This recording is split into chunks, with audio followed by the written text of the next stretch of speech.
corazoncito está solito porque quieres y nada más.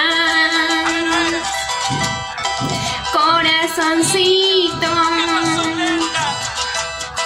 calma tus penas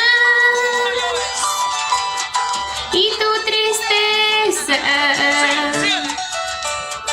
y tu dolor. Hola amigos, ¿qué tal? ¿Cómo están? Reciban el cordial saludo de tu amiga Glenda Guerra, la voz sensual del escenario.